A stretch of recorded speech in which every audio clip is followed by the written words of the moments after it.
Hello বন্ধুরা, আজ আমি বানাবো সোয়া পালঙ্গের রেসিপি। আশা করি তোমাদের ভালো লাগবে। চলো শুরু করি।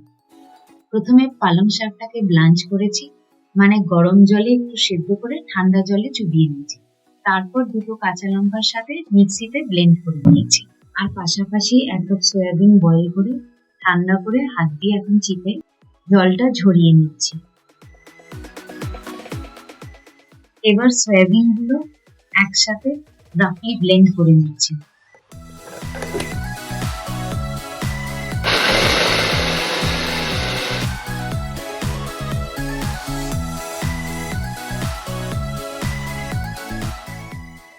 এবার কড়াইতে তেল দিয়ে দিচ্ছি। তেল গরম হলে সয়াবিনটা দিয়ে দিই।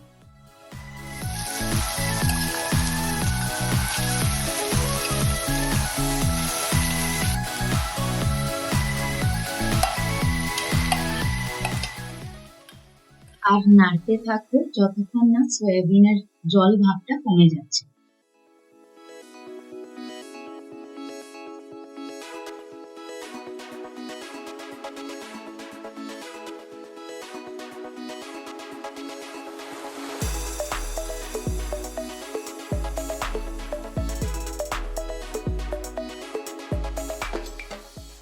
জল ভাবটা কমে আসলে তখন দিয়ে দেবো একটু কিচেন কিং মশলা। বন্ধুরা, বাড়িতে যদি কিচেন কিং মশলা না থাকে চিন্তা নেই, ধনে, জিরে, হলুদ, লঙ্কা গুঁড়ো আর একটু গরম মশলা একসাথে মিশিয়ে দাও, সেম রকমই টেস্ট আসবে। এবার একসাথে ভালো করে মিশিয়ে নিচ্ছি।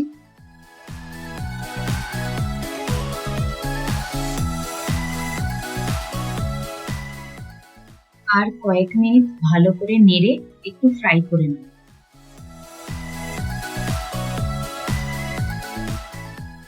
সয়াবিন ফ্রাই হয়ে গেছে। এবার একটা প্লেটে ঢেলে সাইডে রেখে।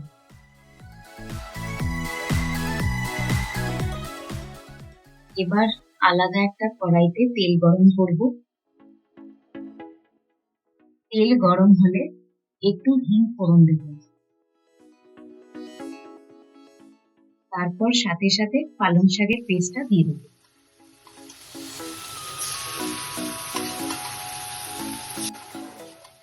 আর একটু মিশিয়ে নেব।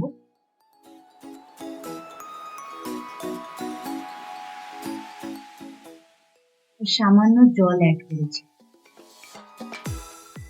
আবার একটু মিশিয়ে নেব ভালো করে। পালং শাকটা যখন ফুটে উঠবে তখন পরিমাণ মতো নুন আর বাটার মিশিয়ে আবার একটু মিশিয়ে 2 থেকে 3 মিনিটের জন্য ঢেকে দেব। 3 মিনিট পর ঢাকনা খুলে আবার একটু নেড়ে নেব। আবার একটু বাটার দিয়ে দেবো। বাটার দিলে টেস্টটা একটু অন্যরকম হয়ে যায়। এবার আগে থেকে ফ্রাই করে রাখা সয়াবিন গুলো দিয়ে ভালো করে মিশিয়ে নেব।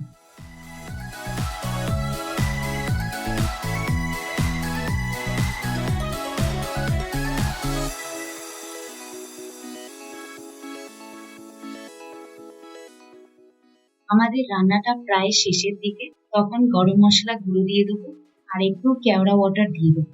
তবে মনে রেখো, এটা কিন্তু সম্পূর্ণ অপশনাল, না দিলেও চলবে। তবে রেস্টুরেন্ট ফ্লেভার পেতে চাইলে অবশ্যই অ্যাড করবে।